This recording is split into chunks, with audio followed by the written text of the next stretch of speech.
Hi, Jenny. Yellows, yellows. Mercury went retrograde today. Ooh, what's showing up for us? Very quickly, let me tell you about Mercury.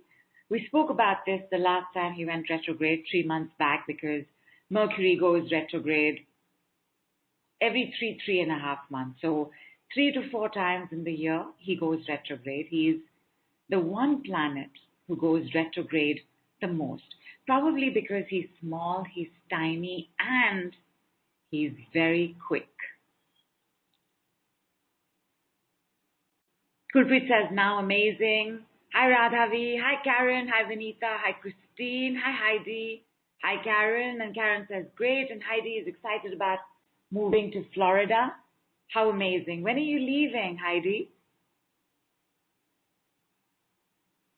And as y'all let me know what's up with y'all, and I talk to you a little bit about Mercury, the conversation and the call will flow. So I'm not taking 10 seconds off. We're just moving ahead as is. This thing about Mercury being tiny, small, quick. You know some of the smallest, fastest beings in the world? And I have to tell you that that's such a trick question. I'm going to give you the answer. Because he's one of the youngest energies in the cosmos, our solar system, he is the child's energy. Like Mercury is such a child, which is why this is the time where the maximum amount of gags and tricks and pranks that life can play gets played out. You know the child who likes to come up behind you and say, boo, that's Mercury. He's a youngster, which is why he's also very quick. Like, have you ever turned your attention away from a little child and suddenly they were at the edge of the bed, or suddenly they'd already moved off to another direction, or suddenly they'd picked up something they hadn't picked up? Like, they're so quick. And that's Mercury. So when Mercury goes retrograde, whatever is going on from our childhood, whatever is going on with our child within, or I should say our children within, because we all have more than one child inside, begins to reveal itself. So first of all, hello child. Everybody, just say hello child. Have a sip of water.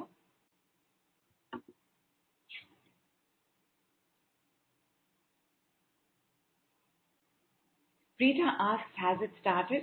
It started, love. Every retrograde has an entry and exit point. And a retrograde, very quickly, for those of you all who are very new to this, is an optical illusion. It's the optical illusion of when you are sitting in a train and there's a train next to you. Your train is stationary, but that train starts moving, so you think you're moving. But it's an optical illusion. It is based on the theory of relativity. You know, you're traveling and you're in a car, you're in an auto, you're in a truck, and at a distance is an aeroplane in the sky. And at some points it feels like the aeroplane is stationary, like it's not moving at all, although it is moving like at 30,000 kilometers per hour, but it feels stationary. A retrograde for the planetary system is similar. It's not that the planet is moving backwards or that the planet is stationary, but it seems like it is. And because of this optical illusion, there are certain effects that take place for us on Earth. At an exit entry point, the planet enters. At an exit point, it leaves. Meaning now when you look at the plane, now when you see the train moving, you're not thinking you're moving. You're not thinking that the plane is stationary. But before an entry and exit point, there is always a preparatory period. So there is a preparation for the planet to go retrograde, where it feels like it's slowing down, stopping. Oh my God, it's looking like it's moving backward. Because retrograde is a regression, backward movement. And similarly, when the retrograde is is finishing, it feels like the planet is stopping, stopping, stopping, stopping. Oh, look, it's moving forward again. So the effect of a retrograde is never always specific to the entry exit date. Mercury retrograde, well, when I first started understanding retrogrades, it felt like the shadow period, the preparatory period for an entry and exit for Mercury was about a week. Over time, it became 2 weeks, and now it's almost 3 weeks, meaning 3 weeks from today, Mercury was getting ready to go retrograde. And on 18th January, which is his date for going straight, the exit point of the retrograde, we will still experience the results for the next few weeks as well. So when you say, has it started, Rita? Yes, it has started, and it started some time back. This thing with the child, like Heidi says, I'm excited about moving. Again, excitement is a very child energy. What else is a child energy? Excitable, hyper, prankster. Like every child laughs when somebody slips and falls on a banana peel, and maybe we still laugh today as well, but every child laughs. Like every child enjoys a bit of slapstick. Every child can be easily distracted. What else has to do with a child? And Yogita says naughty, yes. And Gurpreet says tantrums, absolutely, because children are the ones who are most impatient, because you cannot tell a child, wait, it will come next week. Children don't understand time. Children do not understand space. Children do not understand that it will take my father, my mother, my sister, my uncle, my grandfather that much time to collect the money, go to the store, gift wrap it, bring it back, and give it to the child. The child does not understand this, which is why in a Mercury retrograde, we can get extremely tantrumy. We can get very impatient. We can also get very excitable. We can get very impulsive, because children do not have a developed conscious mind. They have a mind, because there is a mind that's handling how we are brushing our teeth, or how we are walking, how we are running, how we are digesting. So there is a mind at work, but it is not a conscious mind. So you will notice in a Mercury retrograde that your mind is not functioning all that well. Till a month back, you were managing your team, you were managing your presentations, you were managing your clients, and now it feels like you're a little slow. Like your brain is not functioning like it was functioning a month back or even 2 weeks back. Has anybody noticed it? And Kulpreet says, just had an argument with my husband. Usually I don't react, but today I snap back, because here's the other thing about child. Children do not have what is known as game face, game personality, game behavior. So sorry. Cheers, everybody. Please join me in having some water. And Smriti says, tell me about it. So slow. You're not actually slow. Your conscious mind is like it's not fully present, because the child takes over in a Mercury retrograde. What do I mean by game face? Game personality.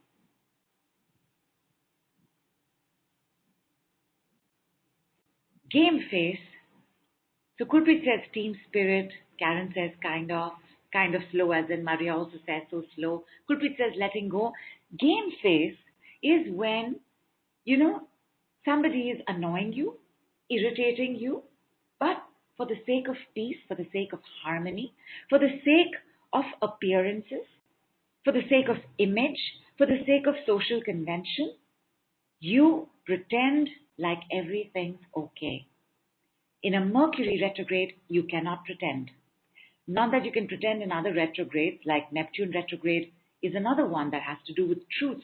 But children can learn to lie, and every child has lied, and all of us as children have lied, because we learned But children invariably end up blurting out the truth. So even if you have somebody in your life and you know, ye to aise hi hai, these people are like this only, in a Mercury retrograde, you will snap back, you will withdraw, you will stonewall, you will snap, you will be irritable, you will be cranky because you can't pretend, you can't put on game face. You can't have your game personality. Tell me some other words. Who is a child? What is a child? We've gotten 2 words so far. 3 actually. Namrata has also given us impatient. Tantrumy, naughty, impatient. What else is a child?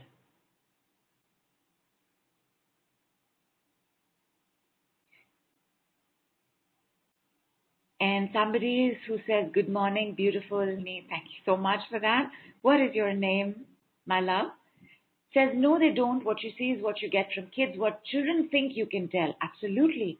What you see is what you get. Sensitive. Every child is not sensitive because every child only understands life till the end of their nose.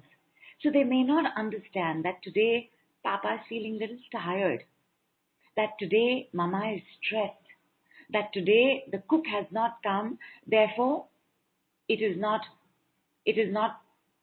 a surprise that we're having pizza for dinner or lunch. A child is sensitive only to themselves. Every child is narcissistic. Every child. They have no choice. They're meant to be. And Stacy says, this is why I'm swinging between tears and irritability. Had a very bad encounter Christmas Day with a mean family member and have not been the same since. I'm coming there, Stacy. I'm coming to whatever has happened over the last 7 days. Because even though Mercury retrograde would have revealed himself 3 weeks ago, the last 7 days, the last 3 days, definitely yesterday, would have brought a lot of things into vision. Like we can't avoid it. And that's Julia. Hi, Julia. Authentic. Lovely. Another word. Innocent. Thank you so much. Innocent. There is an innocence to children. And yet, children can be the most manipulative. Each and every one of us, if we have been exposed to children beyond a point, we have been manipulated by them. As children, we have manipulated at least one person, if not more, in our lives. But innocent, energetic, absolutely, Samiksha. Enthusiastic, honest, curious, inquisitive. Yes, all of these are the powers of the child, which is why in a Mercury retrograde, it is wonderful to study. It is wonderful to show up to a call like this. It is wonderful to brainstorm. Use your mind, but use your mind with ideas bouncing back and forth. It is not a time to take decisions. Are children supposed to handle big amounts of money? No. Therefore, in a Mercury retrograde, you do not have large expenditures. As in, do not incur large expenditures. Do not spend too much money. Do not splurge outside your budget. Keep it for 22nd, 25th, 30th of January. And Karen says, so much drama. That too. Nobody can bring drama like a child can bring drama. Nobody can throw that tantrum with their legs and hands in the air or the shop floor till you buy them the shop. Till you buy them the shop, the store, the brand, the company. Nobody can throw a tantrum like a child. And we all have one such child in our lives. But today is not about that person. Today is about us. And absolutely, Kulpreet, playful is another word. Bianca says teenager will voice it out. Did the retrograde start before Christmas? The teenager will tell you what they think like a child, but with new judgments. Yes, because what does a teenager have, my lovelies, that a child does not?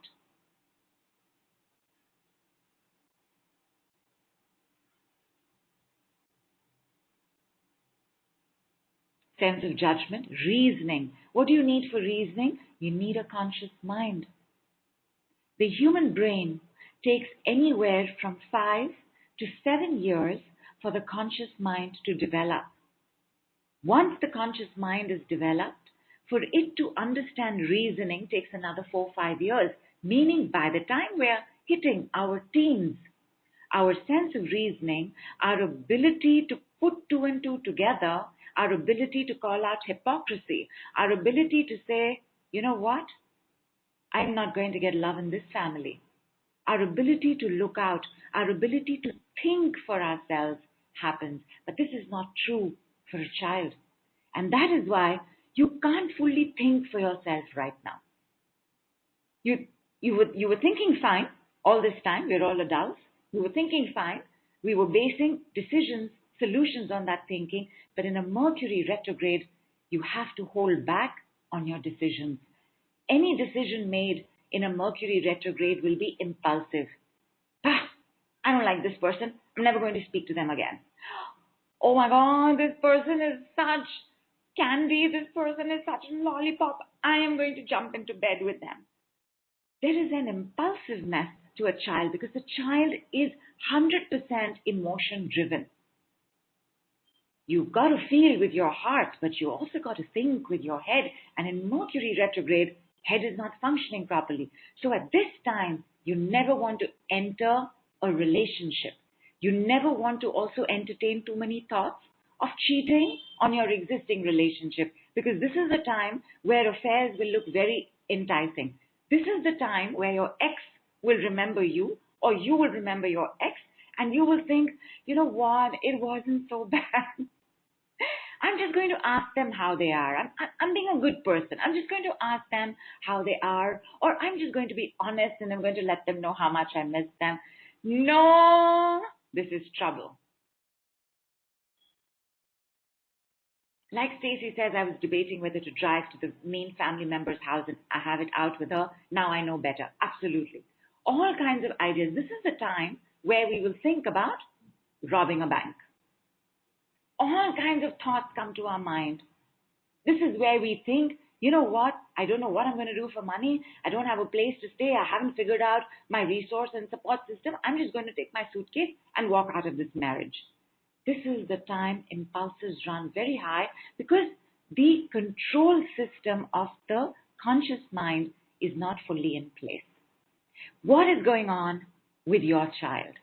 What is going on with your children? Some of this is already very obvious.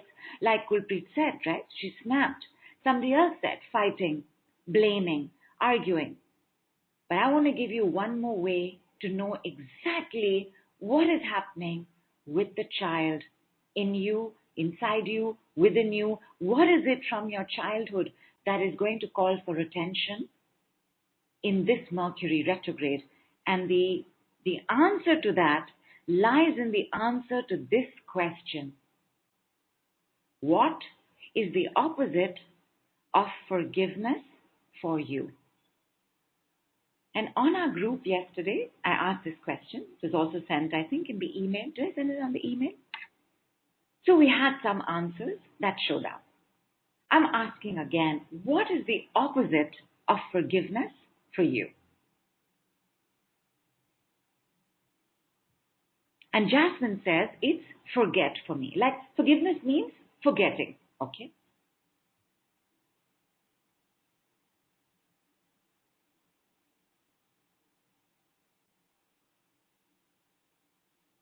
Malika says, teaching lessons to them. Got it. Kulpreet says, hurt. Excellent. Namrata says, anger. Very good. Tell me more, my darlings. What is the opposite of forgiveness for you? Holding grudges. Vandana says, let go and move on. I'm assuming that would be forgiveness itself. What is the opposite of forgiveness? Lashing out in anger with the intent to punish, also stonewalling. Excellent. Bring it on, people. Bring it on. Priyanka said, I found if I did not burst out, I found that the situation is not that bad. It is actually reasonable. Bianca, I'm assuming you're responding to an earlier comment. But hey, awesome. And tell me, what is the opposite of forgiveness for you. Julia says, wondering why and what to change. You're going to get the answer to that in the answer to the question, what is the opposite of forgiveness? Karen says, holding on to grudges. Heidi says, sadness. Kulpreet says, hate. Innocent says, opposite is ignore and forget. Smriti says, opposite. Smriti, I'm thinking you mean forgiveness is freedom, because the opposite of forgiveness would be criticism, says Mona. Grudges, says Mandy. Blame, says Gwen. Grudges, says Miksha. Simmering rage, grudges, says Stacy. Gwen says holding on. Smriti says being in an emotional jail. Right. So the opposite of forgiveness is being in an emotional jail. Excellent, excellent. Stuffing and holding on, resentful, rejection. And Kulpreet says want apologies in return. And you have the right to want this. And Julia says unforgiveness in various forms. For sure. Thoughts of revenge. Very good. Jasmine says imprisonment. Excellent. Negative self-talk. Anger brewing inside. Vengeful. You'll all have an idea of the opposite of forgiveness. For the most part, what we've gotten is grudges, emotional jail, imprisonment. I'm going to sum up all of this in one word as the opposite of forgiveness. And you tell me if it makes sense. Actually, I'm going to sum it up in two words. You have two options. You choose one. Number one, punishment. When do we go to jail? When are we imprisoned? When we're being punished, right? And the other word, suffering. Suffering is also another name for jail.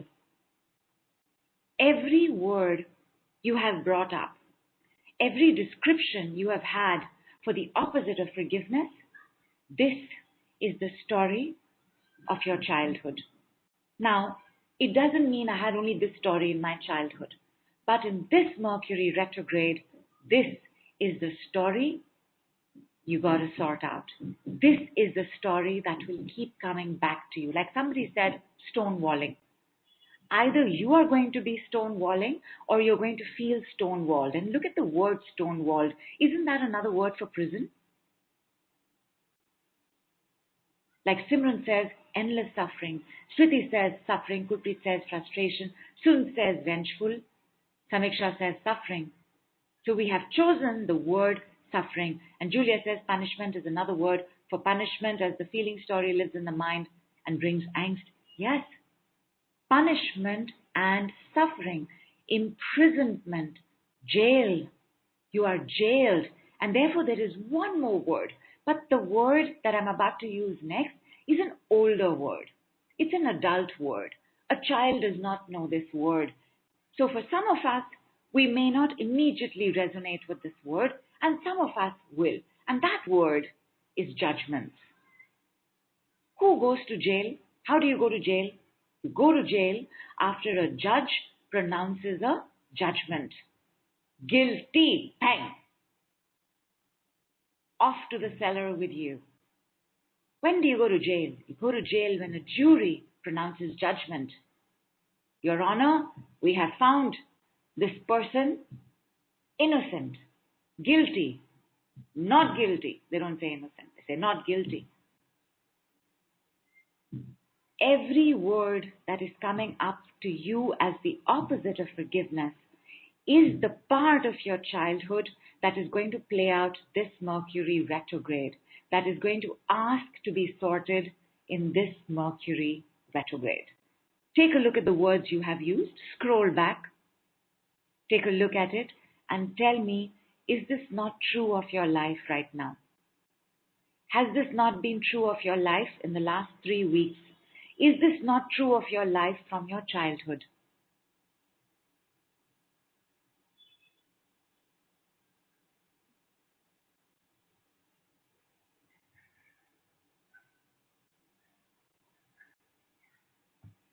Bianca says yes. Samiksha says yes. And Maria says judgment on ourselves the most. Malika says yes. Radha says what is the first word? Whatever the first answer was to the question, what is the opposite of forgiveness for you? Mona says yes, Namrata says yes, Yogita says yes. Yes, because every time a planet goes retrograde, many earlier messages will start showing up for us. Sonia says yes, Charanjit says yes, Heidi says yes, and Maria says yes, most childhood, and Karen says yes, indeed. You see, this is the only aspect you need to focus on this Mercury retrograde from now till about the 25th of January. Why do I say only this? Not that other things didn't happen, they did. Not that you can't find other words, you will be able to. But in Mercury retrograde, you've got to find one thing. You will get distracted because remember, that's the other thing about children, right? They get distracted very quickly. You know, remember the time I was telling you about the Sunday we spent at the beach, and I'm telling you there was a mermaid. Oh, look, there is an aeroplane. And you know, there was a time when I was in the aeroplane and there was this thunderstorm that was taking place. Remember that Ruskin Bond book, which was on the roof or through the roof?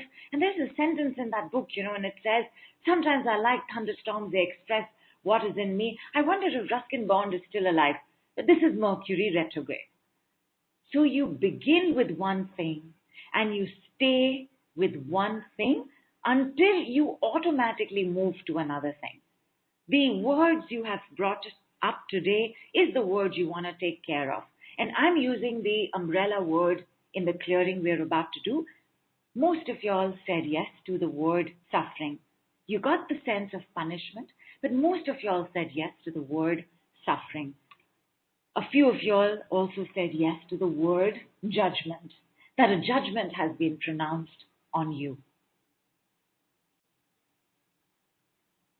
What is the only thing separating you from your childhood right now?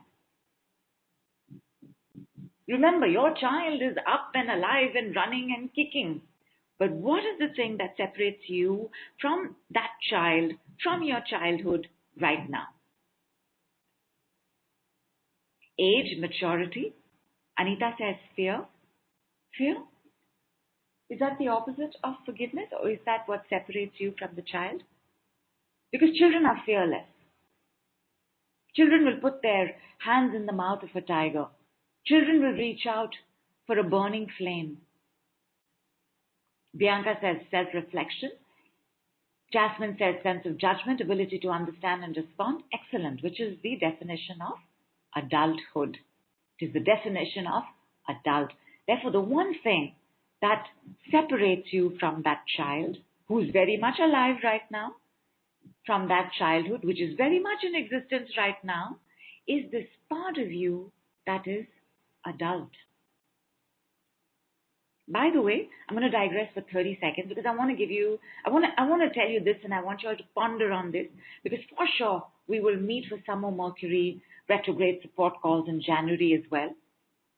The mind does not age. Did you know this?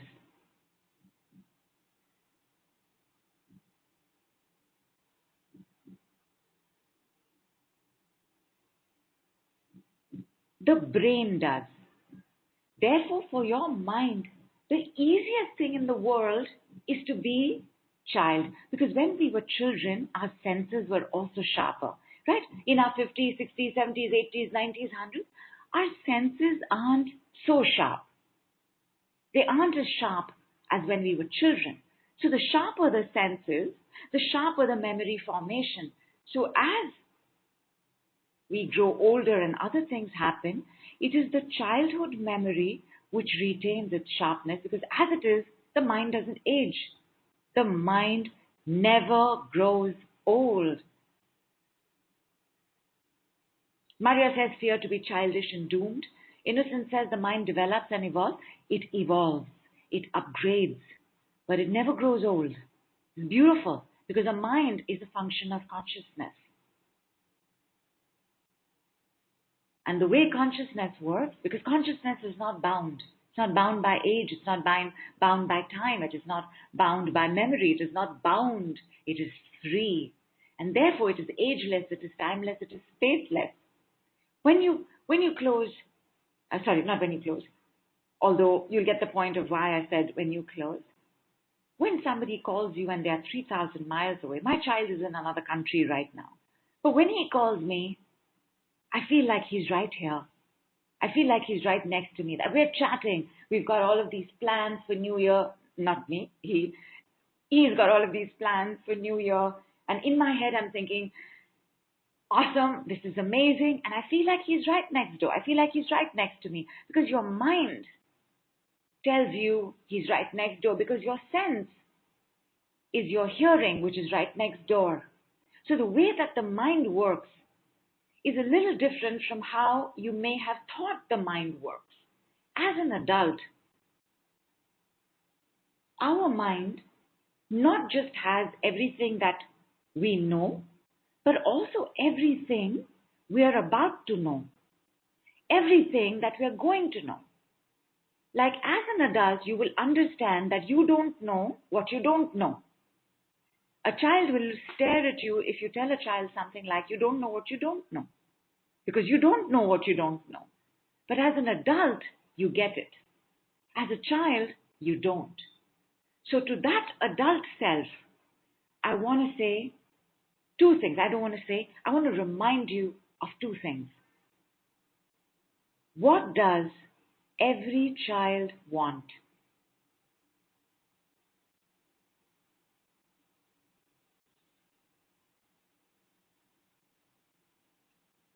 And Jasmine says, when our body dies, our mind still exists for some time. Our consciousness and our mind exist, yes, and then that same mind crosses over. Your mind must cross over, but it cannot if you commit suicide. And therefore, suicide is one of the most horrible things any human being can do to themselves, because the mind has to complete its journey in the body. The mind then goes, the mind carrying memories of this lifetime, learnings from this lifetime, wisdom of this lifetime, knowledge of this lifetime. When you cross over, that mind goes. And then, as you get ready for your next set of adventures, your next set of clothes, as we say in Vedanta, some of that mind is put away to give you a fresh set. Fresh set as fresh consciousness.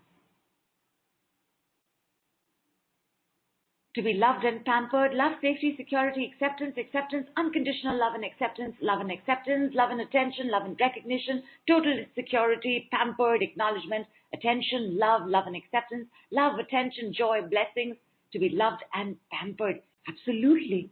Every child just wants to be heard and understood, paid attention to and listened to, seen and hugged,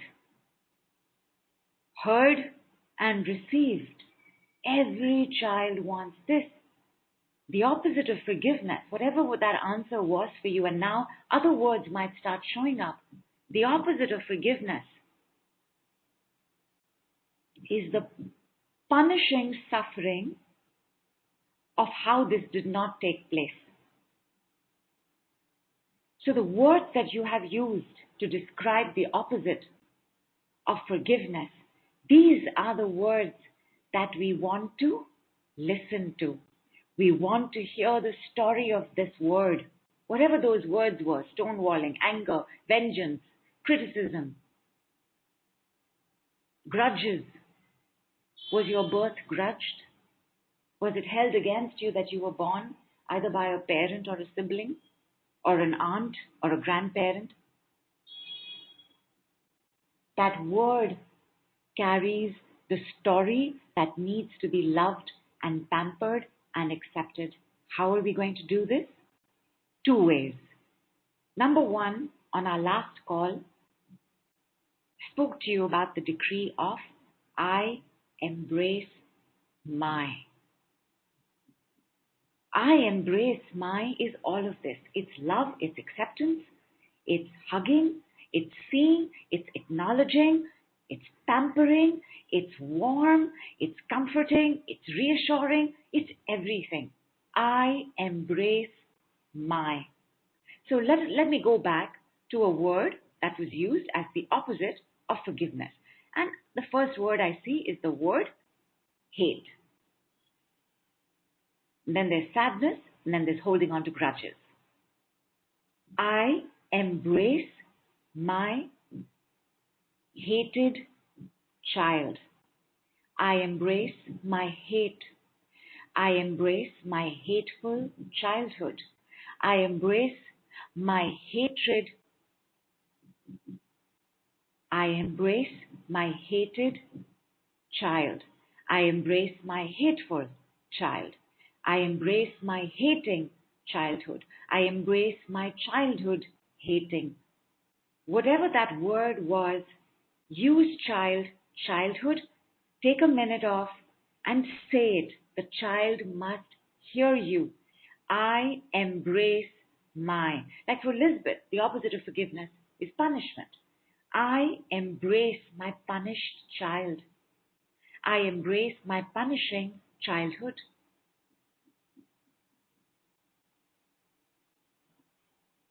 Give it a shot.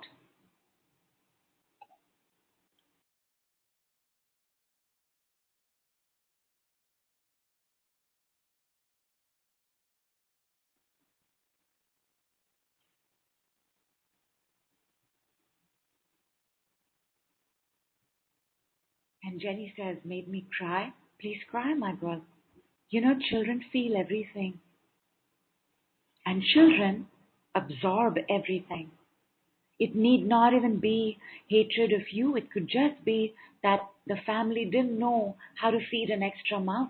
It need not have anything to do with you, but all children are narcissistic, and all narcissistic personalities are terribly stuck children. You do not know that it may have just been what you absorbed.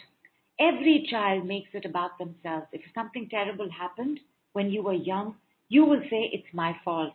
If, God forbid, a parent crossed over, you will think it had to do with you, that you should have done something better, you should have done something different, you should have found a way to save them, because that is the narcissism, right? Me, I.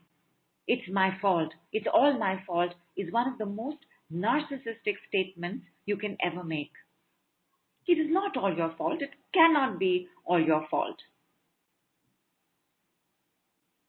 And Bianca says, that brings out my sadness. Embrace it, Bianca. Embrace it. And Vaz says, can you utilize abandonment? I'm coming there, Vaz. Because like we did on our last call as well, all of this will come under one wound, which is the wound of abandonment. We're going to work on that, Vaz Angel, but go ahead, do it for yourself right now. Liz says, feels numb at the moment. Have a full glass of water and embrace the numbness. What is numbness? Can anybody tell me? Can anybody tell me why we get numb? Like Jasmine says, as growing up, I felt foolish for many years, how to embrace it and let it go. I embraced my foolishness. I embraced my foolish child. Oh yeah, by the way, foolish, naive, gullible, these are also descriptions of children. There is an innocence to being foolish. There is an innocence to being naive. There is an innocence to being gullible. But when we blame ourselves, that innocence becomes, I was a fool, therefore I am foolish. So Jasmine, I embrace my foolish child. I embrace my foolishness. I embrace my foolish childhood.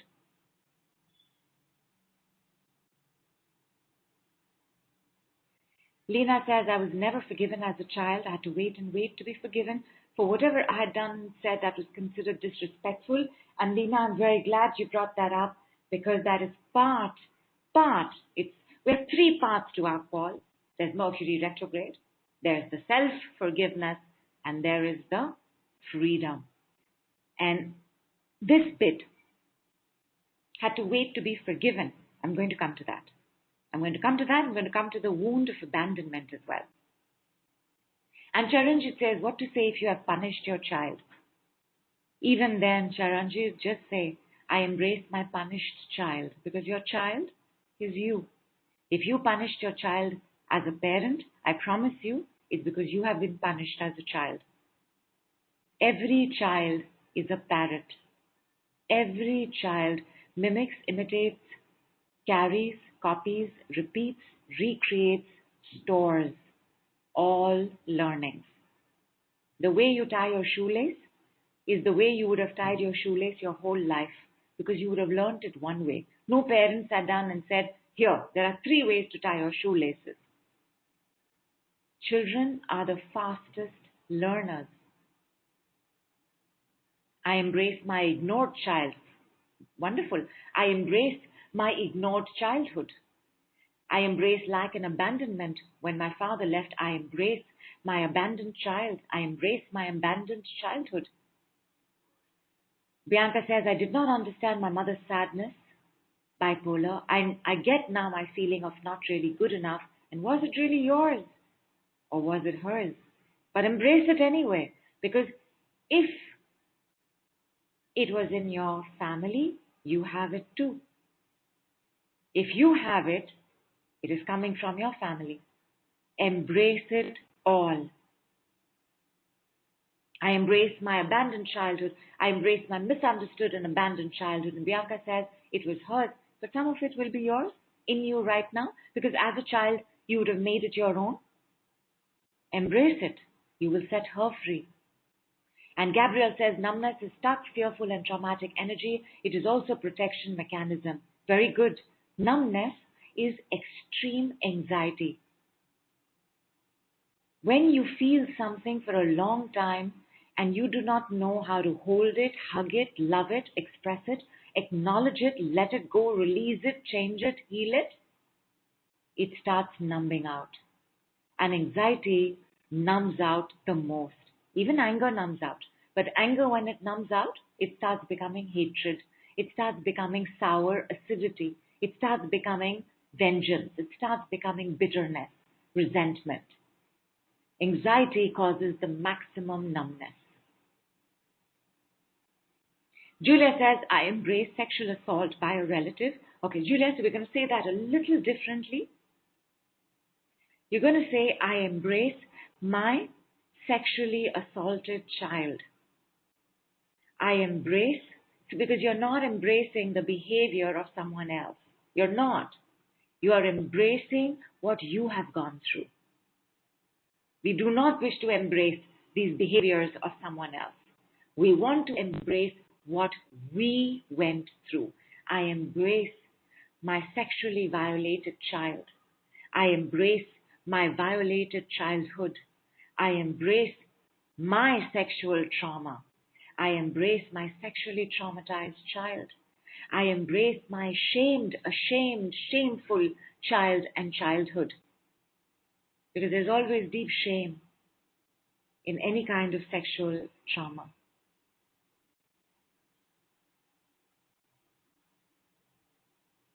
Full glass of water, everybody. Tell me, how are you doing?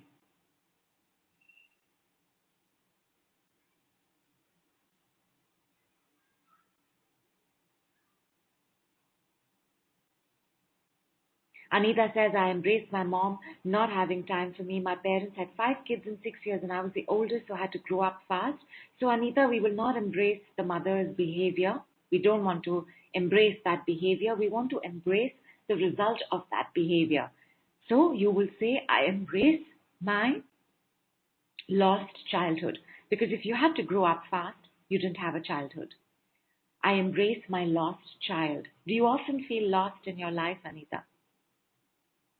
Like Maria says, I embrace the good girl who couldn't set boundaries. I embrace my unhealthy boundaries. And unhealthy boundaries comes from some unwellness, illness, sickness in our emotions, our willpower, our mental processes.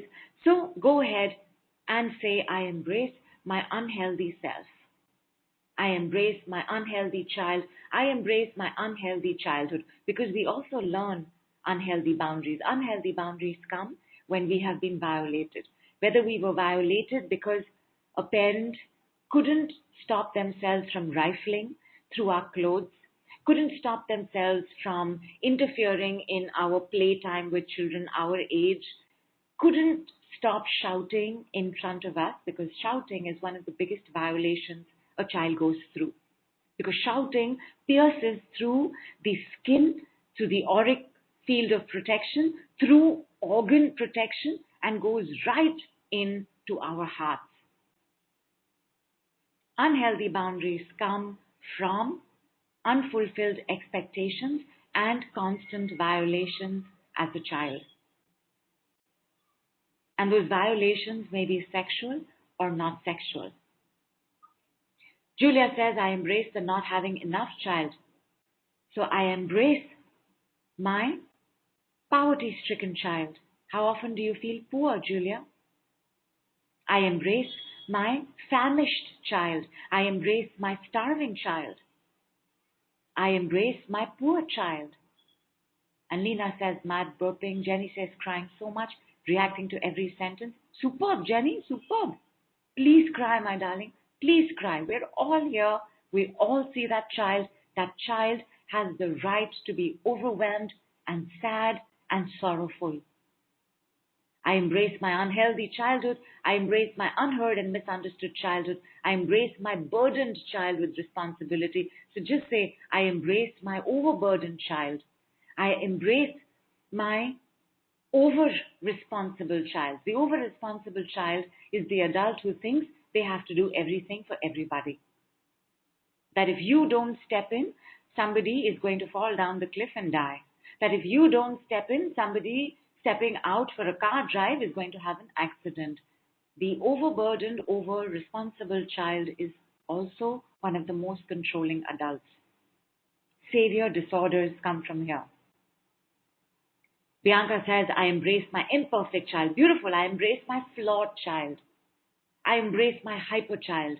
I embrace my crazy child. I embrace my silly child. I embrace my giggly child. I embrace my inappropriate child. Because children also, you can take a child to a funeral and the child will start digging his nose, and then the mother swats the hand away. The child starts laughing. So as children, we have also been extremely inappropriate because the game face, the benign social hypocrisy required for an adult comes only after the development of the conscious mind. I embrace my lonely child. I embrace my traumatic child. I embrace my traumatized child. I embrace my traumatic childhood. I embrace my unwanted child. I embrace the overburdened child. I embrace my stubborn child. Oh yes, that's another word, right, for children? Stubborn. Because a child doesn't get it. And a child is not supposed to get it. You're supposed to get it.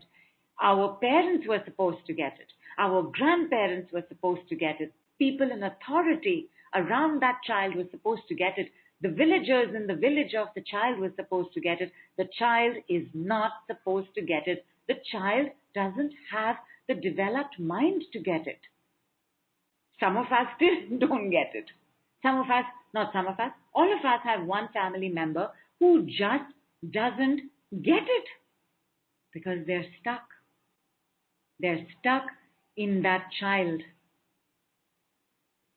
I embrace my lonely child and my traumatic childhood. Fantastic. Reverse it as well. I embrace my lonely childhood and my traumatized child. I embrace my resented child. I embrace my resentful childhood. And Radha says, what do you say when you're the eldest child? You say the same thing. I embrace what happened because you were the eldest. I embrace my unsafe child. I embrace my unprotected child. I embrace my tantrumy child. How many of us throwing tantrums and wanting to throw tantrums because things haven't gone their way in the last 3 weeks? Like just miffed and piffed with the world and life and everybody because you're not getting what you want. Who here is grumpy because they didn't get the Christmas present they thought they would get? I embrace my grumpy child. I embrace my tantrumy child. And Kulpit says, me, I want to do it. I embrace, I embrace my unheard child. Children throw tantrums only when they are not heard. I embrace my tantrumy child. I embrace my unheard child. I embrace my lost child. I embrace my faraway child. Radha says how to take care of everything, everyone, and compared to others, and are compared to others even after the hard work. So I embrace my overburdened child. I embrace my overworked child. I embrace the unfair expectations of my childhood. I embrace the illogical, unreasonable, inhuman expectations of my childhood. I embrace my careless child. A careless child, if you're careless, is literally that you didn't have enough care in your life. That's how children are careless. We scold them, get angry with them. Teachers get angry. How careless you are. How many spelling mistakes are you making? Can't you see where you're going? Truly, they cannot. There wasn't enough care. I embrace my uncared for child. I embrace my neglected child. I embrace my rejected child. I embrace my unseen child. I embrace my invisible child. I embrace my emotional child. I embrace my courageous child. Beautiful. I embrace my unhugged child. So beautiful. Amrita says, what do you say if you're raised by a violent father? I embrace my abused child. I embrace my abusive childhood. I embrace my scared child. I embrace my scared childhood. I embrace my terrorized child. I embrace my terrorized childhood. Because it's one thing to have an abusive parent. It's a completely different ballgame when you have an abusive, violent father. Because men, by nature of their testosteronic abilities, carry more force. They carry more aggression. Therefore, when a man is angry, we will be more scared than when a woman is angry. It's not fun. It's no fun when anybody is angry. But it is more scary when a man is angry.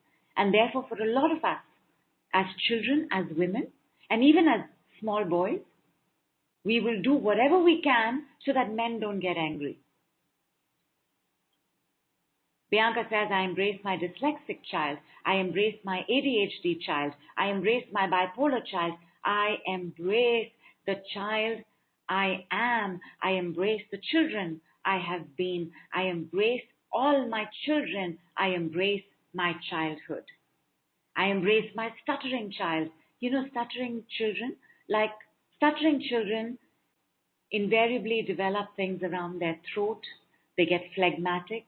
They can sometimes have many coughing fits for no reason. The stuttering child is the child who is very excitable, but under tremendous pressure to perform. The good child, intelligent child, has lots of energy child, but under tremendous expectations. And therefore, in the desire to please, perform, and be the child that the parent wants them to be, the child stutters. It's too much trying to come out from their voice.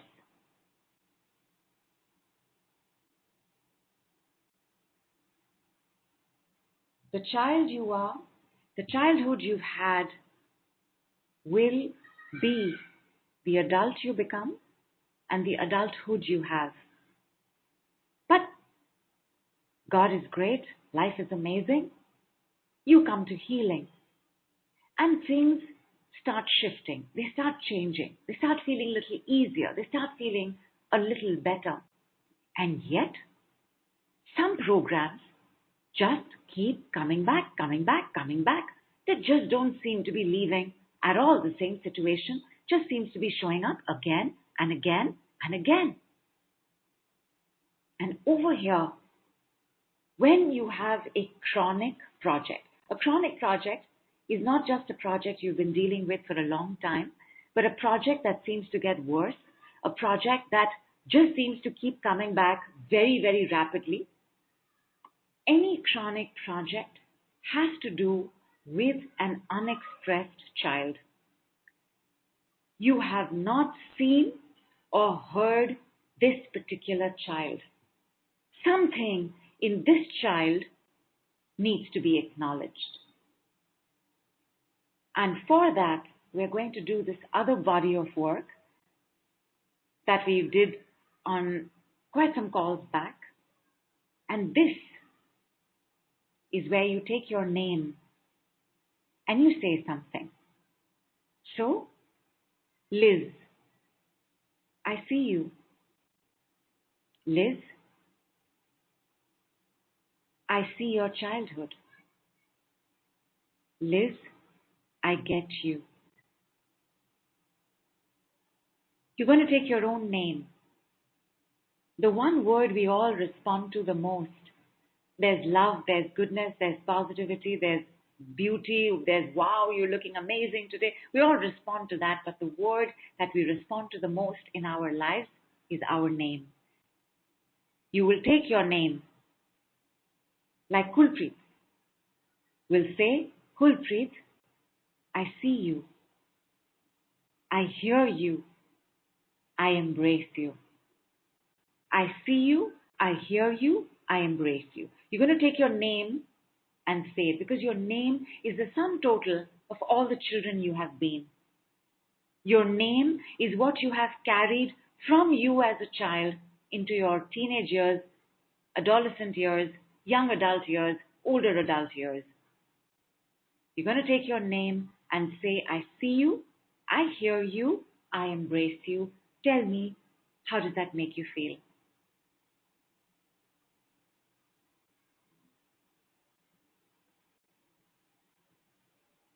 Bianca says, felt that in my belly. Kulpreet says, shiver in my body, breathing is heavier. Liz says, see, hear, embrace equals she. Oh, you're right. It does. It does.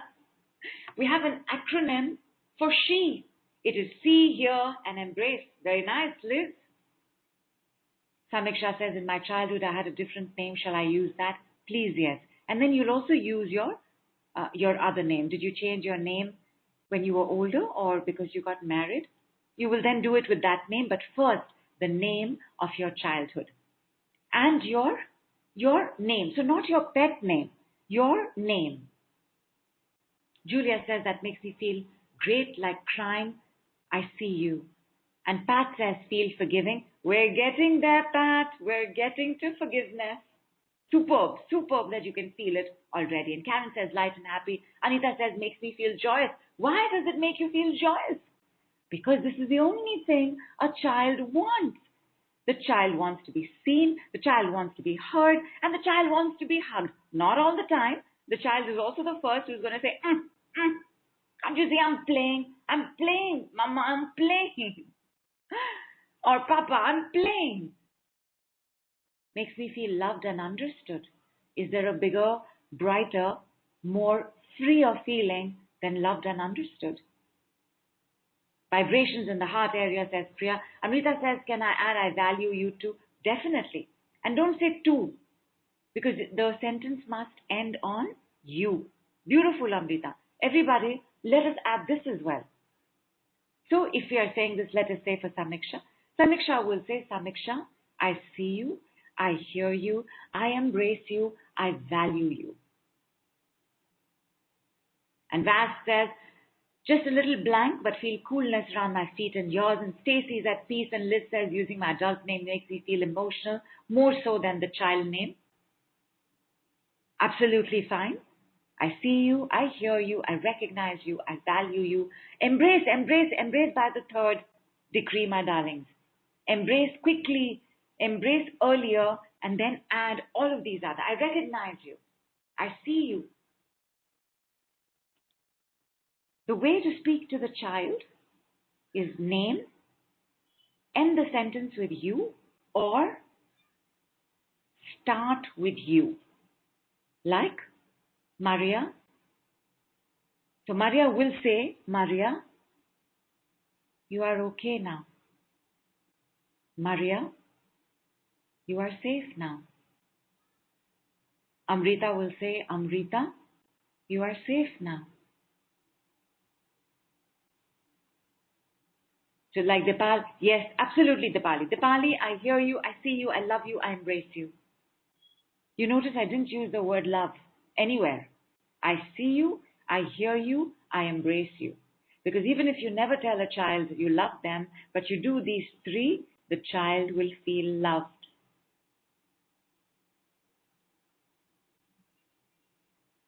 But use the word coming to you. For Amrita, it was, I value you. For Bianca, it was, I recognize you. For Dipali, there is the, I love you. Use it.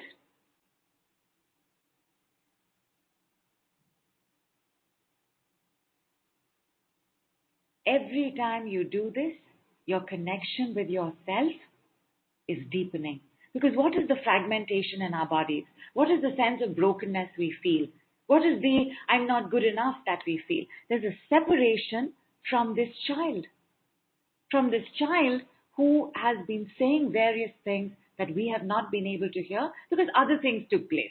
We got attracted to someone, then we wanted to get married, then we ended up having children, then we went to work, then we saw the joy of money, then we got all our attention taken away by how to make more money, and we forgot. Every time you are able to connect with you, you are getting perfect, whole, and complete. Because you are now integrating. You are now going to have integrity, because that's all integrity is. Integrity is integration. Integration of all of you, past, present, future. Kulpreet says shortness of breath is increasing. Kulpreet, I am just doing a clearing. Have a few sips of water. Started, done, and check, check, check. Like Vandana says, Vandana, you are protected now. Vandana, you are heard now. Kulpreet, you can breathe better now. Julia says, Julia, I am seen now. Julia, I embrace you. I see you. I appreciate you. Julia, you are good enough now. You have, though, when you start the child sentence with you, you have to end with now. Otherwise, it becomes a command. A command as in a forceful sentence. You are good. Listen, you are good. No. You are good now. You are good enough now. You are perfect now. You're beautiful now. You are the best you can be now. You are amazing now. Bianca, you are valued now. And listeners, should we use enough as in you are good enough now? You can. You are healthy now. Kulpreet, but say Kulpreet before that. Can we say I forgive you? No. No, Vinita. No. Tell me why not. Why must you never say that?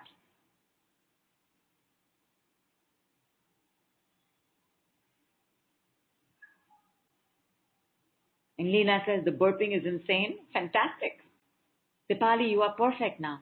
Wonderful. Vinita? Absolutely, Jasmine, because it indicates you have done something wrong. But you have done nothing wrong.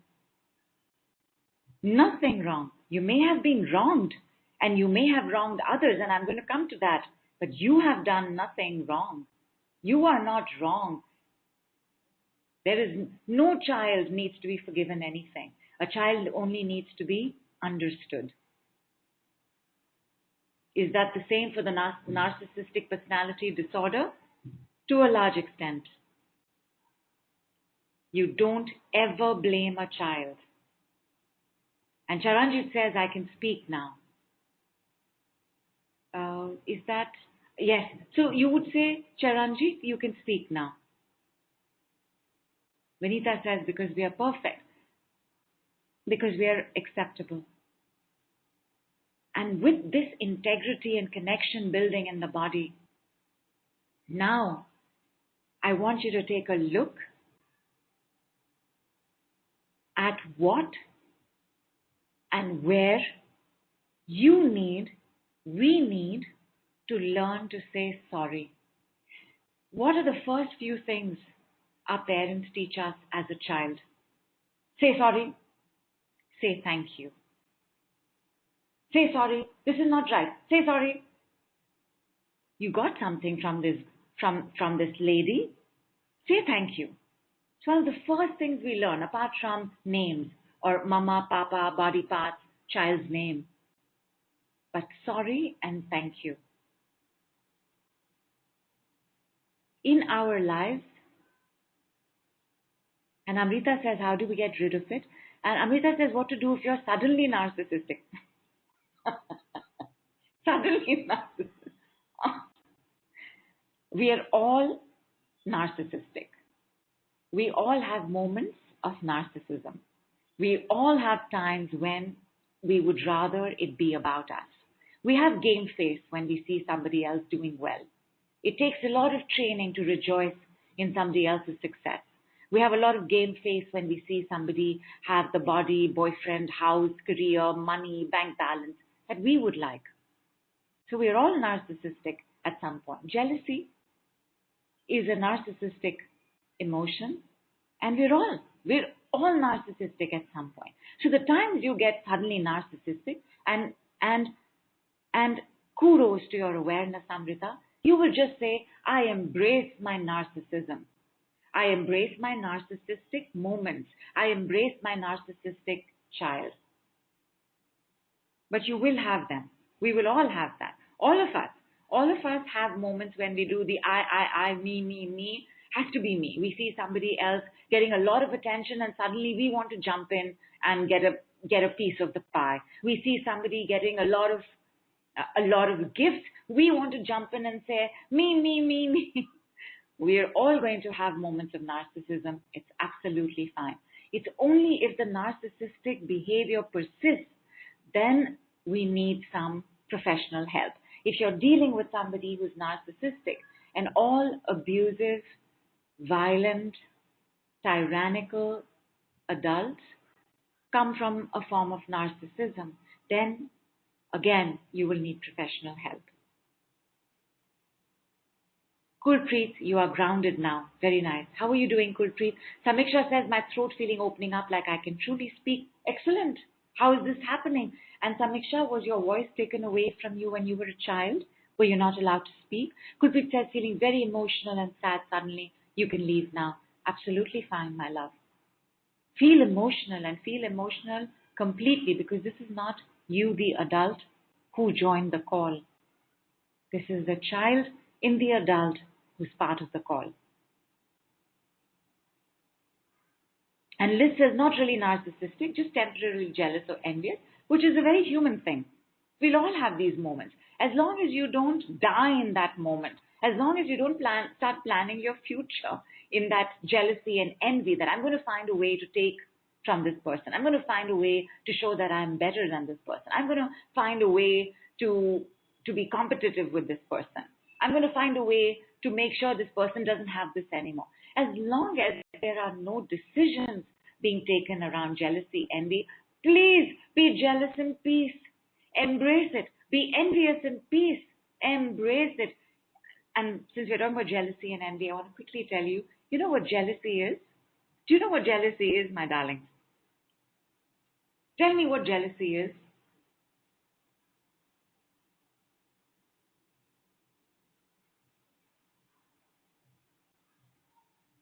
Samiksha says, yes, I was not allowed to speak for myself.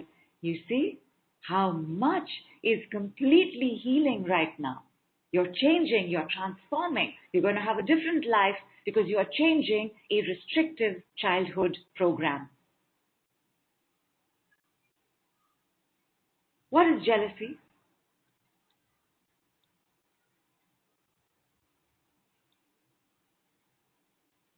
Feeling a lack, wanting what the other person has. There's not enough to go around. Jealousy is low self-esteem. Jealousy is thinking there is not enough. Jealousy is feeling lesser. It's all of this. The full definition of jealousy is I can have this, but somebody else has it instead. So jealousy tells you your potential. Envy is I know I can't have it, but I'm seeing somebody else have it. I don't know what to do. But jealousy is amazing. Jealousy is telling you what you can have. So you look at what you can have and you have healthy steps to achieve it in your own life. Amrita says, I know I diverse it, but I did not get it. Ask again, Amrita.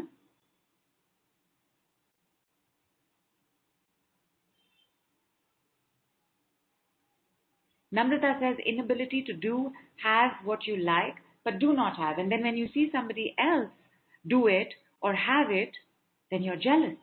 But it means you have the potential. What can you do in your life to fulfill that potential? To have even better and different? Because you'll never have the exact same thing that somebody else has. Julia says there is enough to use, share and spare, so not jealous. Wonderful. And Kulpreet says, can I say I embrace getting cold? Just say I embrace my cold. Kulpreet, eat something, especially if you haven't eaten for a while. Let it be salty. And please explain water. So Amrita says, I meant jealousy means I know I deserve it, but I don't have it. Oy vey, you're saying others should be jealous of you like you deserve? Oh, sorry. You deserve to be jealous, but you don't have it. Or you could have versions of it. You could have competitiveness. You could have control. You could have, I know better than you. You could have my way is the better way. So you could have various versions of it. Jealousy, sometimes greed. Oh, yes. Greed is another child attribute, right? But greed comes from starvation. If you will deny a child, and then you will put the child in front of what is being denied, if you will deny the child that lollipop, and then you take the child to the shop, the child will want the lollipop, the cake, the muffin, the creme brulee. The child will want it all. Greed has to do with starvation. I embrace my starving child. I embrace my greed. I embrace my greedy child.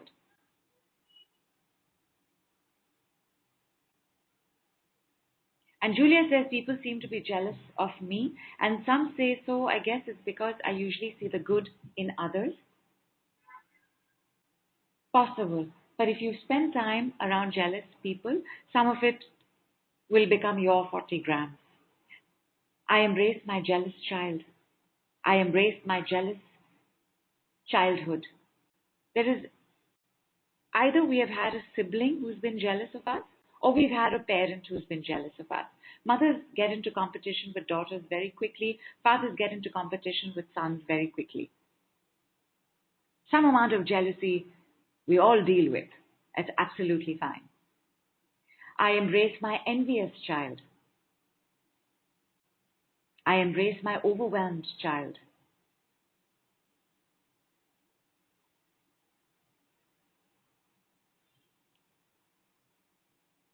Wasn't I saying something else? Then we digress. This is again Mercury, right? Look, aeroplane. Okay. The part of forgiveness, one, to know that whatever was the opposite of forgiveness has taken place in our childhood. But the other thing here, when we work on forgiveness, so invariably when we work on forgiveness, we work on forgiving those who've harmed and hurt us. But the balance in forgiveness is to also work on those that we have harmed and hurt.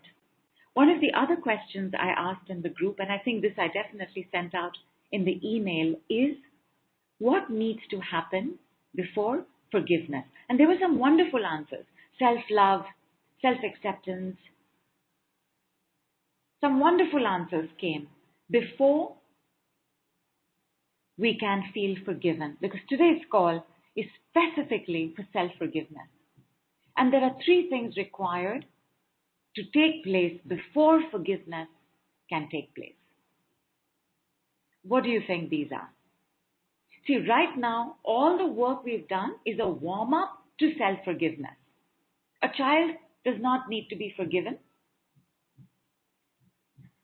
or forgive. In fact, it is not a child's job to forgive. It is an adult's job. In the integration, connection, deeper bonding, relief of being one with yourself without fragmentation, we're ready to take a look at self-forgiveness. And self-forgiveness is where we want to be forgiven for what we did not do right. However justified we were. Because children learned, right? If we learned that lying was okay, we will lie.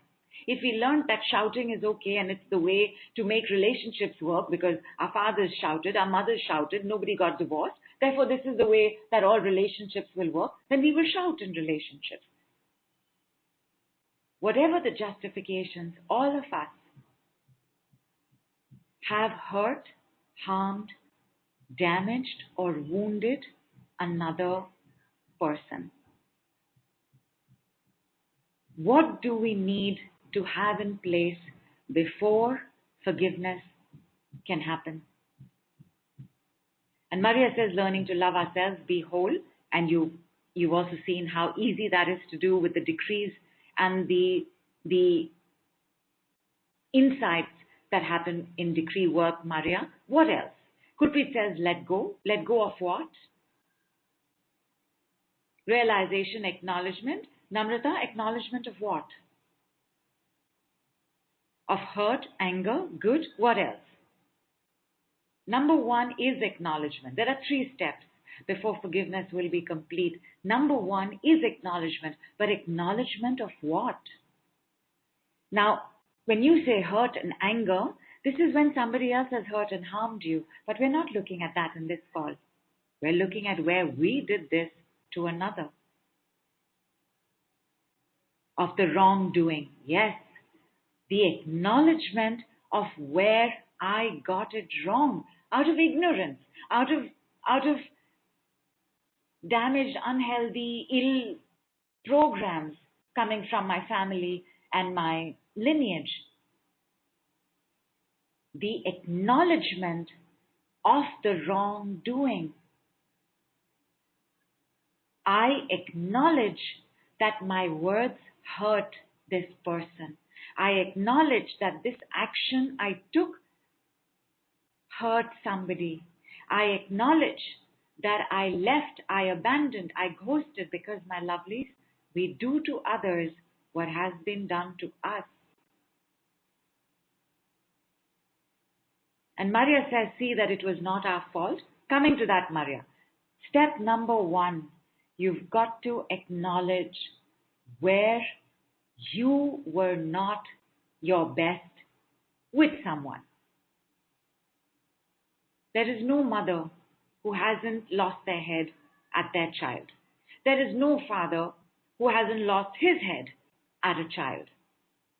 Doesn't make it, it's justifiable. Beyond a point, we want all our children to just be good and go to sleep and wake up in time, dress themselves and go to school. And Julia says self-acceptance, self-love, letting go of my need to be right or thinking what I did was right at the time. That's fine. Whatever the justifications, because we all have justifications. And I'm giving you the biggest justification. It wasn't your fault. You did what was done to you. You learned to do this. But the accountability is the acknowledgement. And that is step number 1. I acknowledge that I hurt somebody when I did this or said this or didn't do this or didn't do that or didn't say this.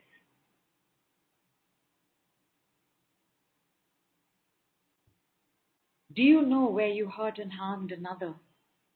Or is your life about how others have harmed and hurt you?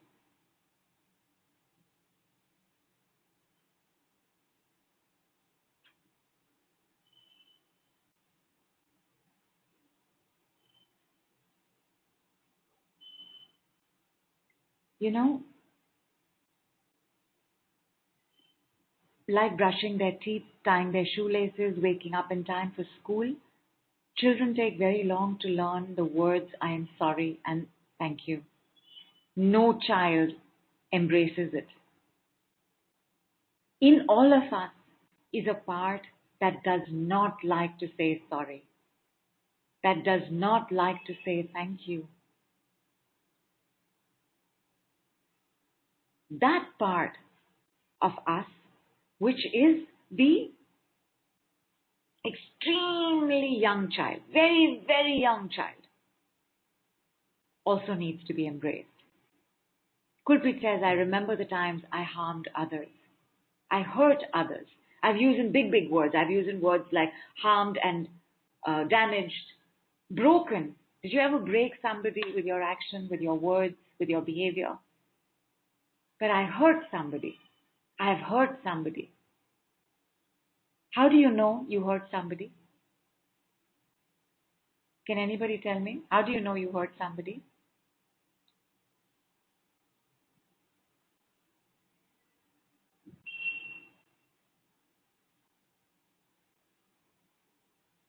And Jasmine says, when you yourself are hurt in a, what is WA? Yogita says, guilty after that. That too. Kulpreet says, because they cried. Very good. Because they'll tell you. They will let you know.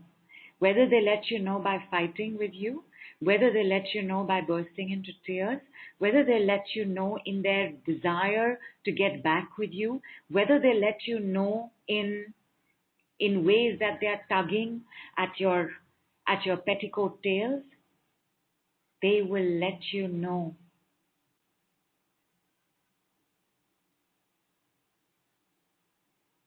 Number one, before there is complete forgiveness, you must acknowledge where you have not been good and nice to somebody. And nobody can be good and nice 24/7, 365, 478 years.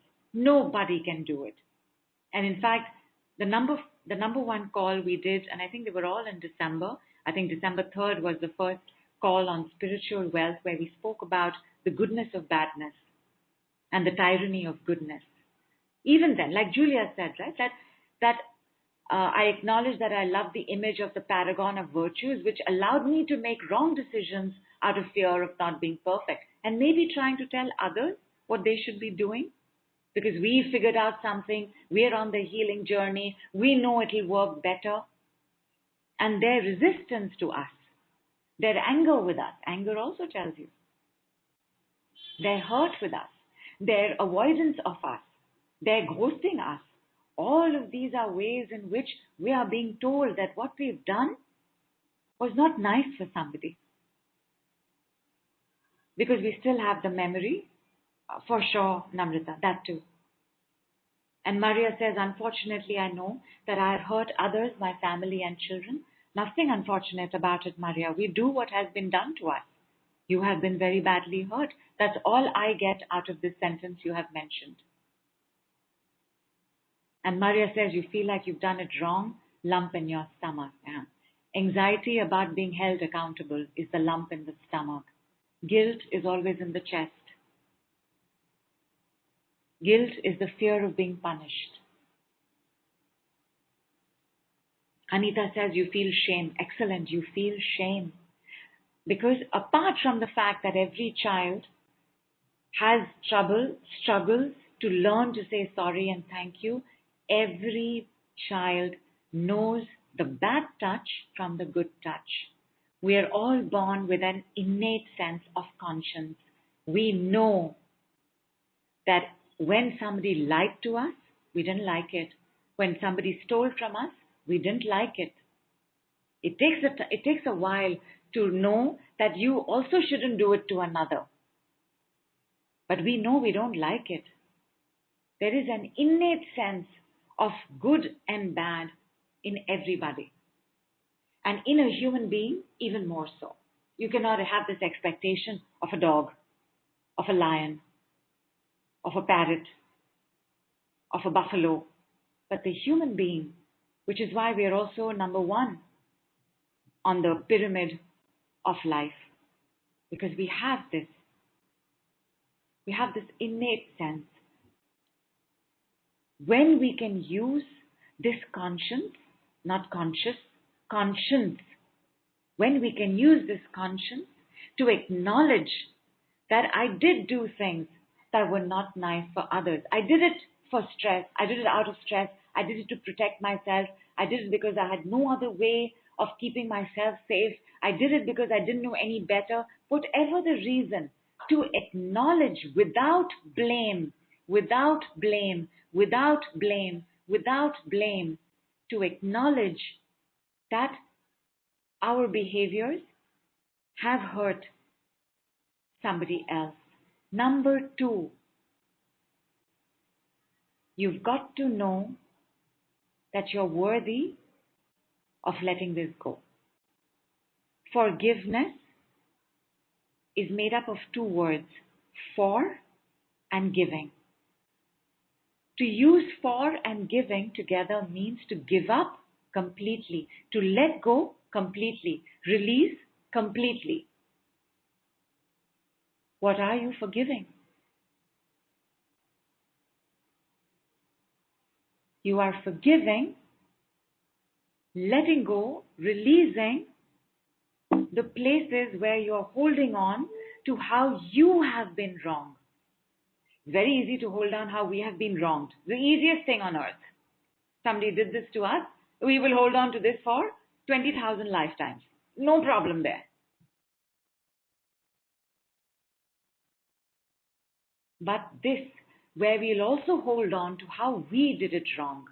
Whether we do it in awareness or without awareness, we will hold on to it.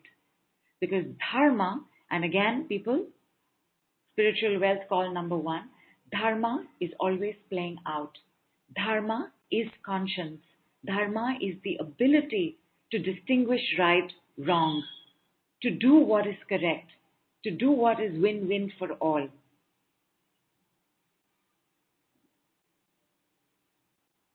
Holding on to what we have done wrong may not be very clear to you, because it is easier to hold on to what others have done wrong, right? So much easier to have the power of victim than the power of victimizer. None of us feel good about remembering how we've wronged another, but we feel very powerful as the victim when we remember how we have been wronged. So it's easier to hold on to that. But number three, and even though it's number three, it's right there with number one. For forgiveness, your only criteria is, can somebody tell me, what is your only criteria for forgiveness?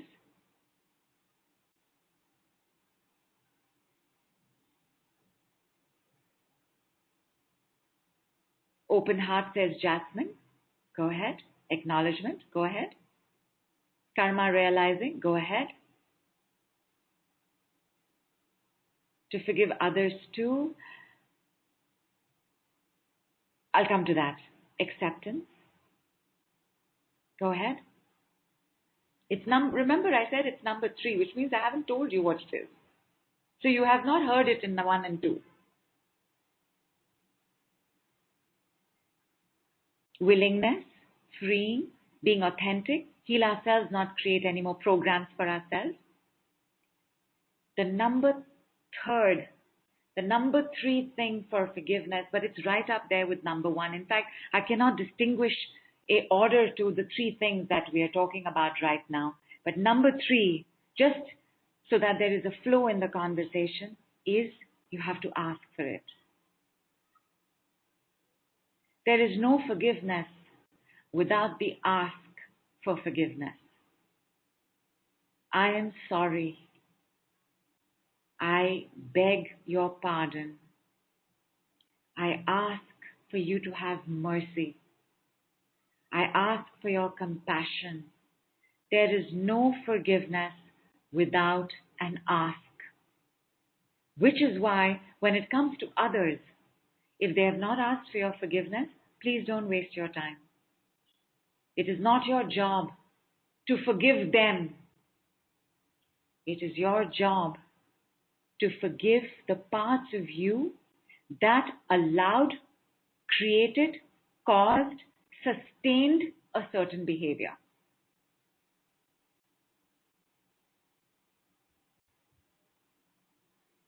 So, You are never to say your name and I forgive you.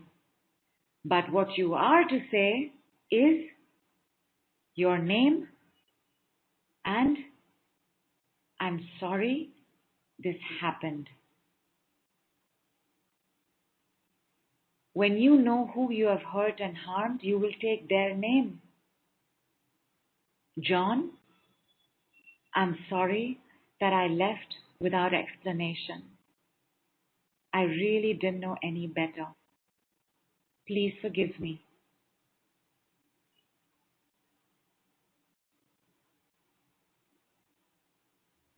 Julia says, I'm sorry, I forgive you, I thank you, I love you. So Ho'oponopono, well, you could put it under forgiveness categories, but it isn't. Ho'oponopono, if you know the story of Ho'oponopono, I invariably pronounce it incorrectly, I'm so sorry. The story of that is how this particular doctor, Ilya Laka, he was a psychiatrist and he used to work in Hawaii in a mental asylum. And the only thing he did without meeting any of his patients was he would look at their files and he would say these 4 statements. I'm sorry, please forgive me, I love you, thank you.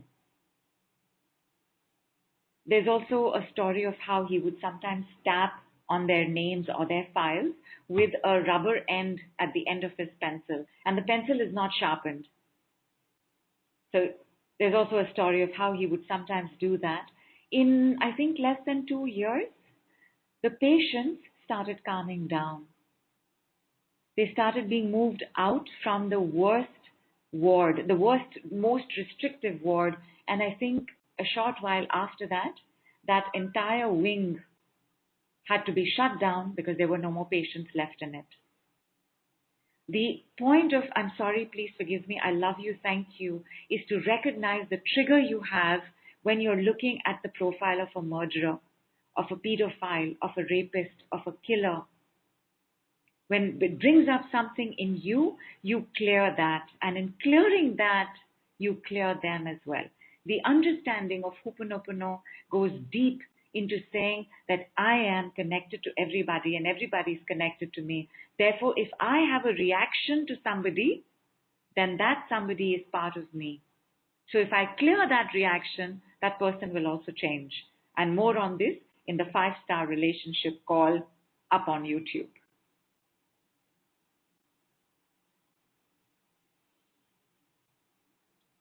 And therefore, technically, it does not fall into the, I mean, you could put it in the forgiveness category as a healing process, but it doesn't, it is not a forgiveness process.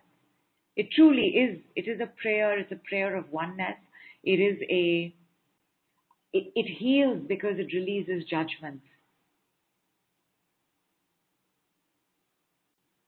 Who have you hurt? Now, one thing to remember when apologizing, you cannot apologize to a child because apologizing to a child imbalances the power dynamic between an adult and a child. What you can say to the child is, I didn't realize the effect this would have on you. I'm going to do it better next time. You never give the child the responsibility of releasing your guilt. You always give the child a promise of the future. Who have you hurt? Who have you harmed? Who have you not been nice to? People, say sorry. Take their name, say sorry, but also say what you're sorry for. I'm sorry I was insensitive. I'm sorry I didn't really understand what you were saying and I assumed something else and then I thought something else and I'm so sorry this happened.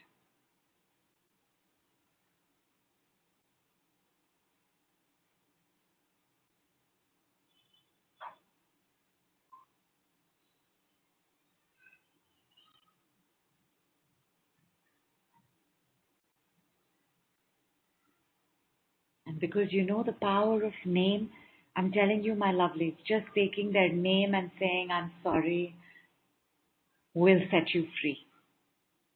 Tell me, were you able to do it for one person at least? Susima says, so with our inner child, how do we do it? Inner child, you only embrace. Please, your inner child needs nothing else. But don't embrace other people's children unless they would like you to. And Kulprit says, I just did it, felt something shifting.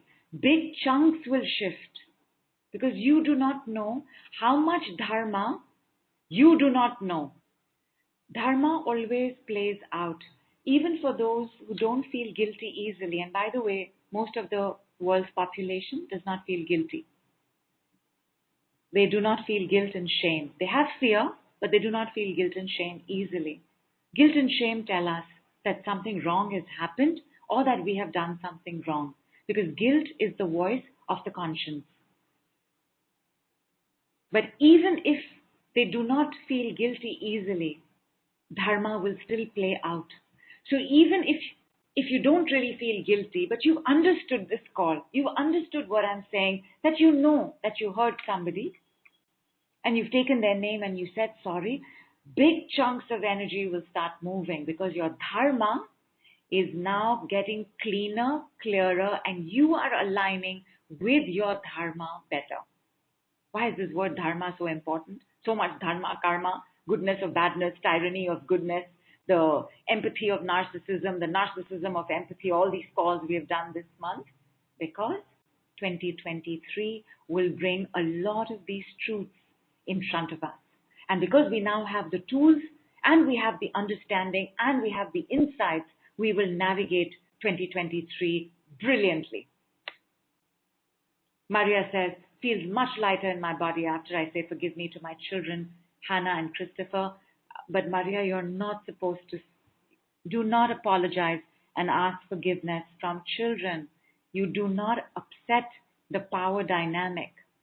You never ever, what you've done is you've dumped your guilt back onto your children. You are feeling better because now they will carry the guilt. It is my job to make my mother feel better. It's not. It's my mother's job to make me feel better. It's the parent's job to make the child feel better, not the child's job. A lot of us have this a little topsy-turvy and upside down, especially Oriental, Middle Eastern, Indian, Asian communities. We have this thing with our parents where the promise is to take care of the parent, not that I will become my parent's parent or that it is my job to make my parent feel better. It is not my child's job to make me feel better. It is my job to make my child feel better. Do not apologize or ask for forgiveness from those younger than you. Do not dump your guilt on them. The sentence that I gave you for that was, I did not realize the effect this behavior would have. I'm going to do so much better. You've got to give the younger ones a promise of the future. You deal with your past. It's not their job.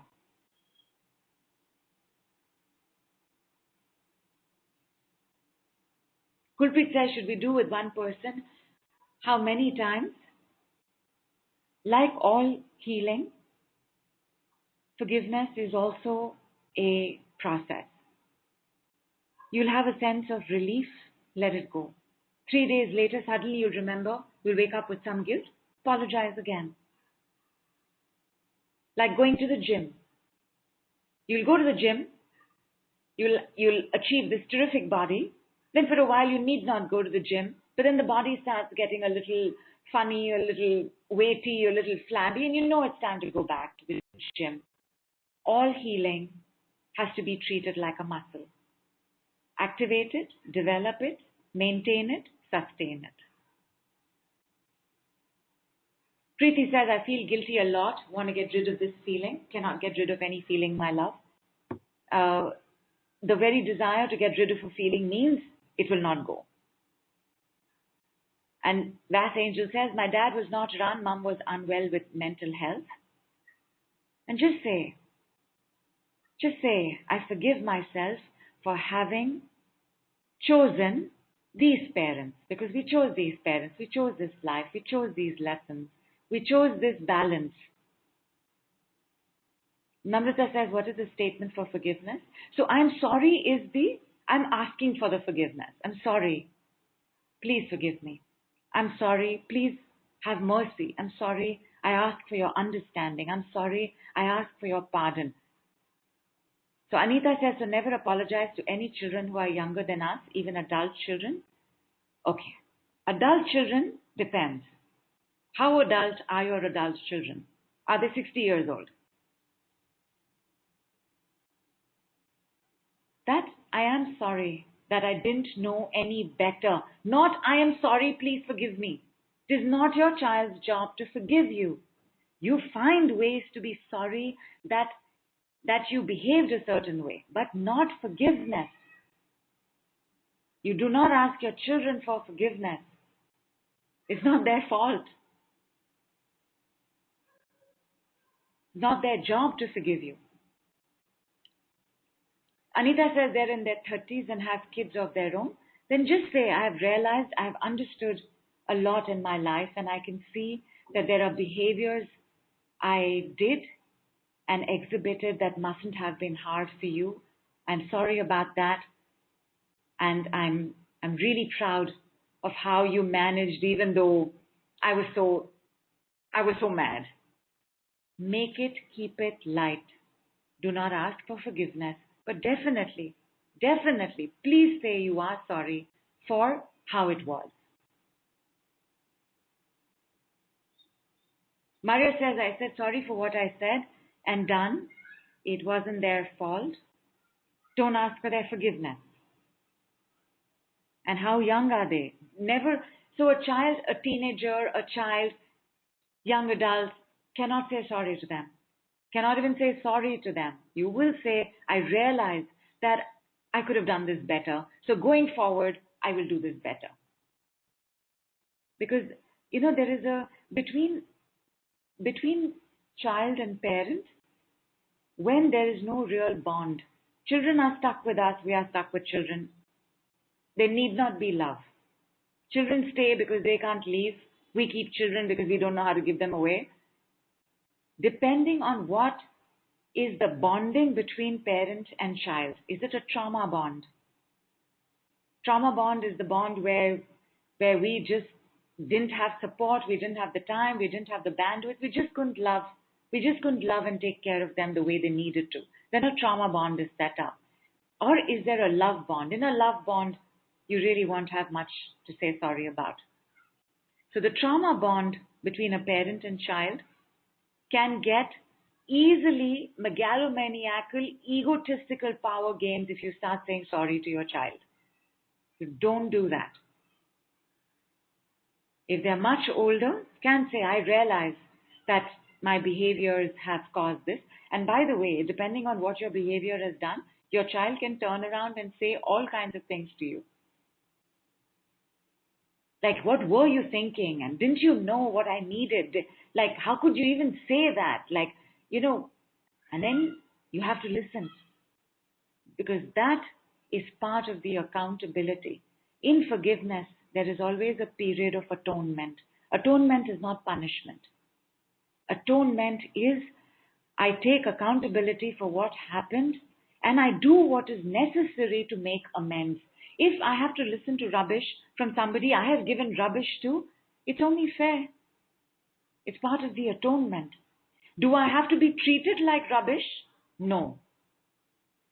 So for example, when you have partners, let us say a partner has cheated on somebody, right? The other partner loses trust. The relationship goes for a toss. Over a period of time, the cheating partner realizes that they have erred, they want to make amends, they come back. They apologize. It won't happen again.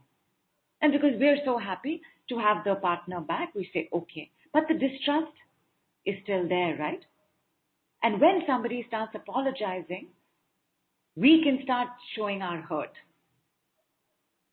We can start wanting to thwack them. We can start attacking them while they're apologizing. Some amount of this expression of hurt from those we have hurt has to be accepted. There is no atonement that will be absolutely cakewalk and easy as pie. Atonement is work. You know, when they send prisoners to the coal fields, to the quarries, they put physical labor as part of the atonement. For us, we are going to do no such thing. We're not going to send ourselves to any quarries. We're not going to start breaking down stone. We're not going to be in the gulag. But there will be a period of atonement, and only if your apology is genuine will you smile and take the atonement period.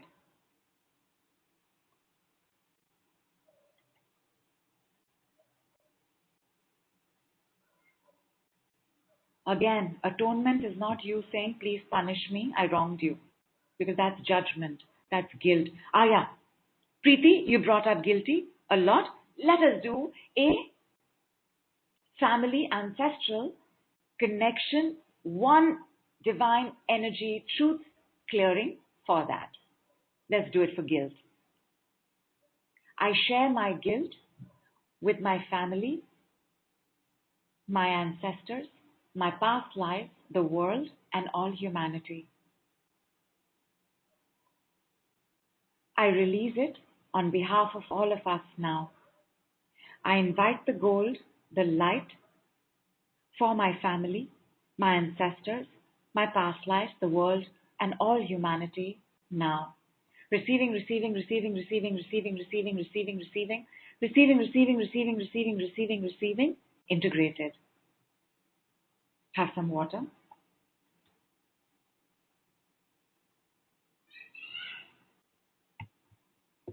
I share my suffering with my family, my ancestors, my past lives, the world, and all humanity. I release it on behalf of all of us now. I invite the gold, the light, the forgiveness for my family, my ancestors, my past lives, the world, and all humanity. Receiving, receiving, receiving, receiving, receiving, receiving, receiving, receiving, receiving, integrated. I share my punishments with my family, my ancestors, my past lives, the world, and all humanity. I let it go, I heal it, I release it for all of us now. I invite the gold, the light, the forgiveness for my family, my ancestors, my past lives, the world, and all humanity now. Receiving, receiving, receiving, receiving, receiving, receiving, receiving, receiving, integrated.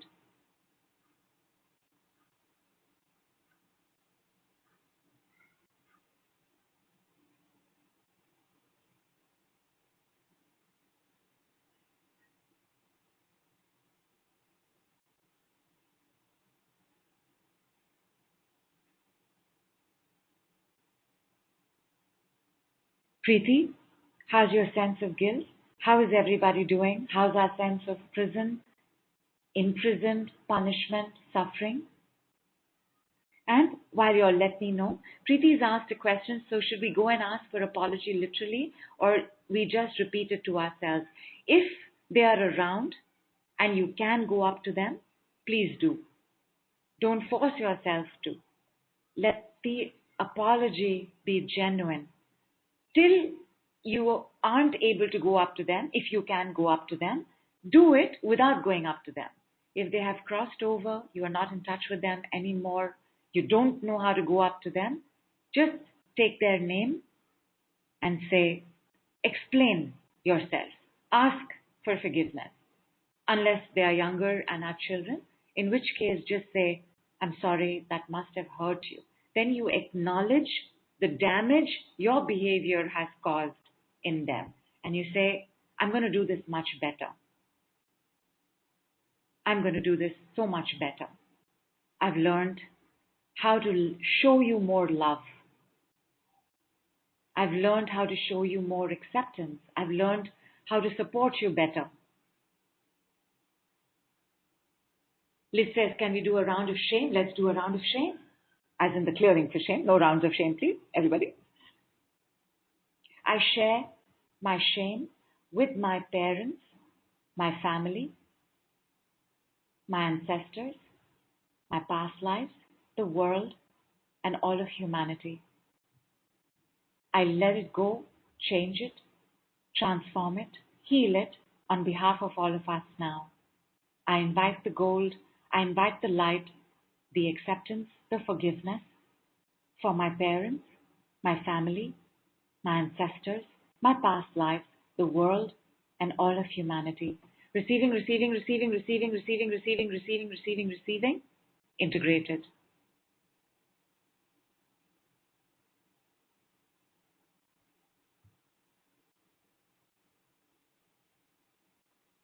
And finally, the trauma bonds, the trauma connections that we have with our families, that our families have with us. And by families with us, I mean, because when we have a trauma bond with a parent, they also have a trauma bond with us. And they have a trauma bond with us because they had a trauma bond with their parents. And then we have trauma bonds with our children, and then our children have trauma bonds with us. And it all comes from that one single wound, the wound of abandonment. The wound of abandonment is when a parent cannot, will not, could not give to the child what the child needed, whether it was presence, availability, love, acceptance, support, trust, upliftment, pride, celebration. Whatever it was that did not allow the parent to be a wonderful, happy, healthy parent to the child causes a wound of abandonment.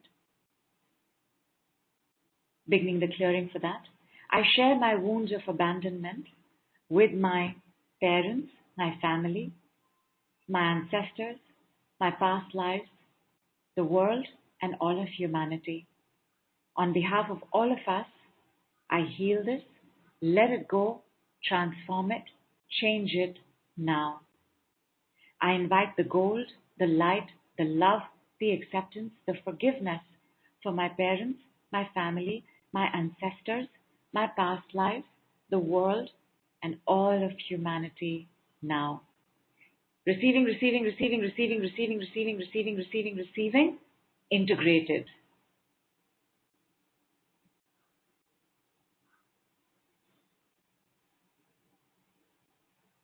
How are you doing? How were you yesterday? How were you before the call? How are you now? And Preeti says, jumped on this call accidentally, but I think I was meant to be here. Guaranteed. Guaranteed you were meant to be here. And Vas Angel says, grew up with abandonment, not even hugs. So sorry, Vas Angel.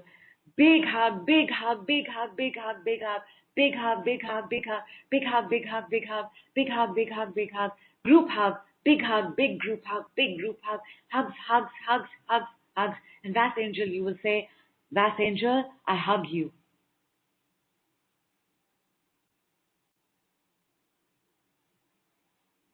And Gabriel says, felt so fresh and renewed this morning. Fantastic. And Namrata says, from very irritable and forgetful to peaceful. Superb. Superb. And Julia says, feeling great. Big hugs indeed. Dipali, you have sent a emoji. I can't see it, but I'm sure it's lovely.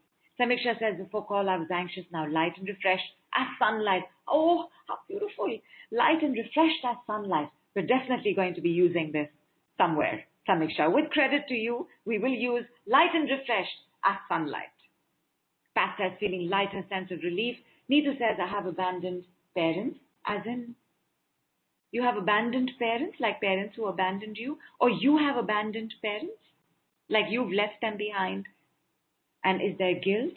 And Gurpreet says, feeling great, greater, greater. Fantastic, fantastic. All the good you are feeling, 100 times better, 100 times better, 100 times better, 1,000 times better, 1,000 times better, 1,000 times better, 10,000 times more, 10,000 times more, 10,000 times more, 1,000,000 times more and better, 1,000,000 times more and better, 1,000,000 times more and better, 1,000,000 times more and better, every day in every way, 1,000,000 times more and better, every day in every way, a million times more and better every day in every way. And I was speaking to Alex sometime back. We were catching up. We were also doing a quick project on what was going on and what lower back strengths are, etc. And there was something that Alex said, and it was so beautiful. And I told her that I'm definitely going to use it, and I'm going to use it with credit to her. And I want to say this to each and every one of you. And you're going to take your name, and you are going to say, so for example, let us say Lena. So Lena will say, Lena's best life and most favorable timeline unfolds forever now across all time, space, generations, and dimensions. I'm going to write it down. I'm going to write it down in our chat so that it is part of your chat. So you'll also get it when you get the call replay, because we also send the chat transcript with the call replay. And here it is. So you're going to take your name and you're going to say,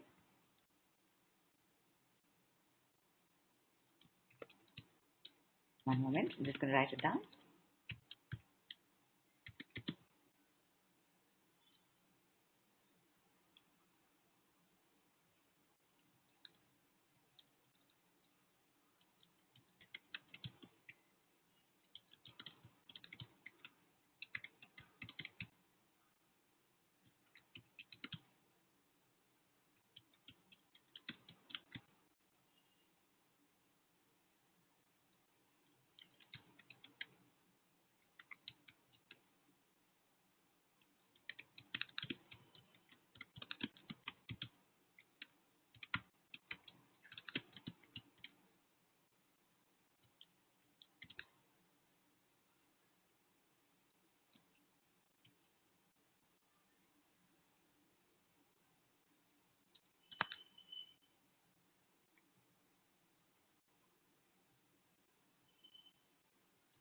One moment, my darling, one moment.